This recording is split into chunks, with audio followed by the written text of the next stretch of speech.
नमस्कार, मैं हूं प्रशांत भारद्वाज और आप देख रहे हैं न्यूज रूम पोस्ट। लोकतंत्र कहा जाता है कि यह शब्द सिर्फ आम लोगों के लिए। कनाडा के मशहूर कवि और उपन्यासकार मार्गरेट एटवुड ने कहा था कि इसका इस्तेमाल बस एक शब्द के रूप में होता है, एक ऐसा शब्द जिसका जिक्र तमाम शब्दों के बाद बार बार किया जाता है। अंग्रेजी में कहें तो it runs on words, words after words.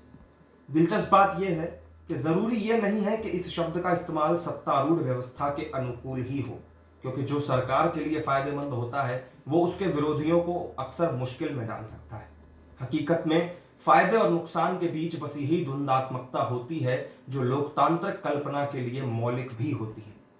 हमारा देश दुनिया का सबसे बड़ा और मजबूत लोकतंत्र है, ये बात तो आप भी जानते हैं, बचपन से सुनते आ रहे होंगे। भारत को एक सशक्त लोकतंत्र बनाने में हमारे आज़ादी के नायकों का महत्वपूर्ण योगदान रहा है। हमारे देश में लोकतंत्र की जड़ें इतनी गहरी हैं कि पंचायत से लेकर पार्लियामेंट तक कोई भी अपनी मनमानी नहीं कर सकता, क्योंकि यहाँ जनता ही जनार्दन होती है। लेकिन 2014 से जिन विपक्षी दलों को जनता ने सत्ता से बाहर रखा हुआ है, वो पार्टियां कहती हैं कि लोकतंत्र तो खतरे में है। मोदी सरकार की आलोचना करते वक्त कांग्रेस, समाजवादी पार्टी, आम आदमी पार्टी, टीएमसी, एनसीपी, जेडीयू, ये तमाम विपक्षी पार्टियां और इनके नेता अलग अलग मंचों पर ये बात कहते नहीं थकते। As you know, we recently did the Bharat Jodo Yatra. We walked from Kanyakumari in the deep south of India to Srinagar in the extreme north. A journey of almost 4,000 kilometers. It took us slightly more than 4 months.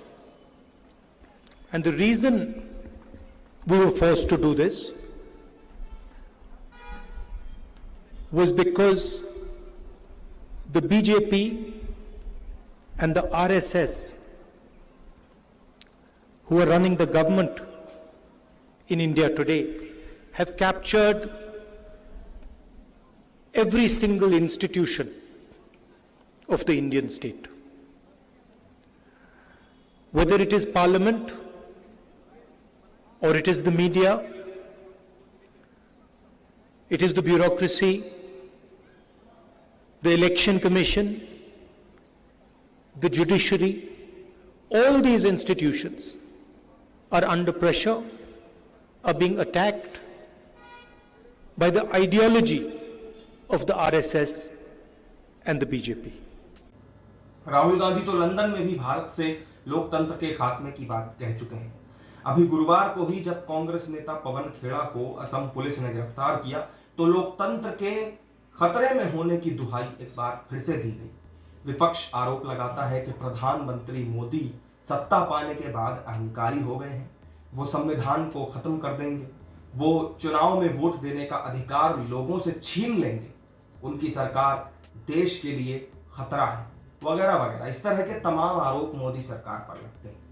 विपक्षी नेताओं को लोकतंत्र की याद अक्सर तब आती है जब उन पर भ्रष्टाचार या फिर आपराधिक मामलों की जांच कोई केंद्रीय एजेंसी कर रही होती है।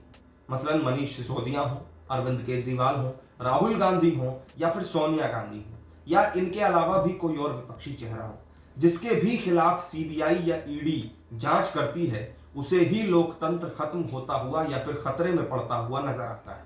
और कमाल की बात यह है कि जब इनके किसी कारनामे की पोल खुलती है तो यही नेता सरकार से कहते हैं कि भाई अगर कोई अपराध किया है तो उसकी जांच करा लीजिए, सरकार आपकी है, पुलिस आपकी है, जांच एजेंसी आपकी है, और जब जांच होती है तो फिर यही दल और यही नेता उसे बदले की राजनीति करार देते। विपक्ष के जो भी नेता प्रधानमंत्री मोदी और उनकी सरकार पर अभिव्यक्ति की आजादी को कुचलने और लोकतंत्र की हत्या करने का आरोप लगाते हैं, उनके राज में लोकतंत्र और हमारे मूलभूत संवैधानिक अधिकार, अभिव्यक्ति की स्वतंत्रता की क्या हालत है, आज ये जानना भी आपके लिए जरूरी है। अभी बीते महीने ही पश्चिम बंगाल की कोर्ट ने जादवपुर यूनिवर्सिटी में केमिस्ट्री के एक प्रोफेसर अंबिकेश महापात्रा को 11 सालों बाद बरी किया था। उन्हें पश्चिम बंगाल सरकार ने मुख्यमंत्री ममता बनर्जी से जुड़े एक कार्टून वाले ईमेल को फॉरवर्ड करने के आरोप में 12 अप्रैल 2012 को गिरफ्तार किया गया था। इसके अलावा महाराष्ट्र में महाविकास आघाड़ी की सरकार के शासन में एनसीपी चीफ शरद पवार के खिलाफ सोशल मीडिया पर विवादित पोस्ट लिखने के आरोप में मराठी अभिनेत्री केतकी चितले को भी गिरफ्तार किया गया था। इसी केस में उनके अलावा फार्मेसी के एक छात्र को भी गिरफ्तार किया गया। इससे पहले भी 2 साल पहले इसी महाराष्ट्र में समित ठक्कर नाम के एक युवक को तत्कालीन सीएम उद्धव ठाकरे, उनके बेटे आदित्य ठाकरे और संजय राउत के खिलाफ टिप्पणी के मामले में गिरफ्तार किया गया। समित ठक्कर का एक वीडियो भी उस वक्त वायरल हुआ था जिसमें पुलिस काले कपड़े से उनका चेहरा ढककर और हथकड़ी उन्हें पहनाकर कोर्ट में पेशी के लिए ले जा रही थी। इस पर परिवार ने आरोप लगाया था कि पुलिस समित के साथ आतंकियों जैसा व्यवहार कर रही है। जो कांग्रेस आज लोकतंत्र और संविधान की सबसे बड़ी पैरोकार बनी फिर रही है, आपको बता दूं कि यूपीए 2 के शासनकाल में इसी कांग्रेस ने अभिव्यक्ति की आजादी का गला घोंटते हुए साल 2012 में कार्टूनिस्ट असीम त्रिवेदी को गिरफ्तार करके उनके ऊपर देशद्रोह का केस दर्ज करवाया था। हालांकि बाद में कानूनी लड़ाई उन्होंने जरूर जीत ली और वो रिहा भी हो गए। इसके अलावा आपातकाल के दौर में भी जिस तरह कांग्रेस ने तत्कालीन विपक्षी नेताओं, पत्रकारों, साहित्यकारों की आवाज को दबाया था, उससे भी पूरी देश की जनता वाकिफ है। आपातकाल के दौर को आजाद भारत का सबसे विवादित दौर माना जाता है। उस दौरान सभी नागरिकों के मौलिक अधिकार निलंबित कर दिए गए थे।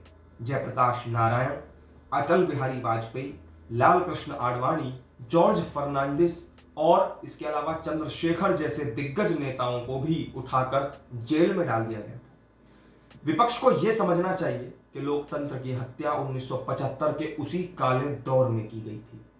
बीते साल ही कांग्रेस शासित राजस्थान से भी 3 पत्रकारों पर जानलेवा हमले और उनके हाथ पैरों की हड्डियां तक तोड़ने की खबर सामने आई थी। हम ये नहीं कह रहे कि इस तरह की घटनाएं बीजेपी शासित राज्यों में नहीं होती हैं, लेकिन हम यहाँ पर सिर्फ आपको उन राज्यों की स्थिति बता रहे हैं जिनमें वही पार्टियां राज कर रही हैं जो कहती हैं कि देश में लोकतंत्र की हत्या हो चुकी है या फिर लोकतंत्र खत्म हो चुका है।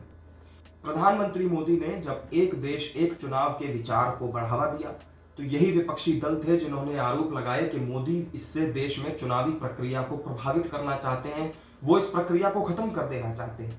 कुछ नेताओं ने तो यहां तक कह दिया था कि प्रधानमंत्री चुनाव में वोटिंग के अधिकार को खत्म करना चाहते हैं, जबकि पीएम मोदी ने इस विचार के पीछे अपनी मंशा साफ तौर पर जाहिर करते हुए बताया था कि इससे देश के संसाधन तो बचेंगे ही, साथ ही चुनाव आयोग और आम जनता के बहुमूल्य समय की भी बचत होगी। पीएम मोदी को हराना आज के समय में विपक्ष का मूल मंत्र बन चुका है। विपक्षी दलों के पास ना तो एक चेहरा है, ना ही सत्ता में आने की स्थिति में देश के विकास के लिए उनके पास कोई रोड मैप है। लेकिन हाँ, उनका ध्येय बस इतना जरूर है कि कुछ भी करके मोदी को सत्ता से हटाना है, चाहे फिर उसके लिए गंगा जमुनी महागठबंधन ही क्यों ना बनाना पड़े। यही वजह है कि वो प्रधानमंत्री की हर सकारात्मक सोच को भी अपने एजेंडे के हिसाब से तोड़ मरोड़ कर देश के सामने उसे नकारात्मक के रूप में पेश करते हैं। पीएम मोदी को हराने का ख्वाब देखने वाली कांग्रेस के सामने एक बड़ी मुसीबत उसके सेल्फ गोल करने वाले नेता और प्रवक्ता भी हैं। पहले तो पवन खेड़ा ने पीएम मोदी के पिता के लिए अपशब्दों का इस्तेमाल किया और फिर कल जब उन्हें प्लेन से उतारे जाने के विरोध में कांग्रेस के नेता धरने पर बैठ गए तो फिर वहां मोदी तेरी कब्र खुदेगी का नारा लगाकर कांग्रेसियों ने अपनी ही पार्टी को बैकफुट पर धकेल दिया। जब तक कांग्रेस और अन्य विपक्षी दलों में ऐसे नेता और कार्यकर्ता और प्रवक्ता रहेंगे तब तक उनकी सत्ता में वापसी बहुत दूर की कौड़ी दिखाई देती है। इस वीडियो में मेरे साथ फिलहाल इतना ही। लोकतंत्र खतरे में होने के विपक्ष के आरोप से आप कितना सहमत हैं कमेंट करके जरूर बताइएगा। वीडियो पसंद आई हो तो लाइक शेयर कर दीजिएगा और चैनल को सब्सक्राइब नहीं किया हो तो जरूर कर लीजिएगा। फिर मिलेंगे नई वीडियो में नई जानकारी के साथ, तब तक के लिए दीजिए इजाजत। नमस्कार।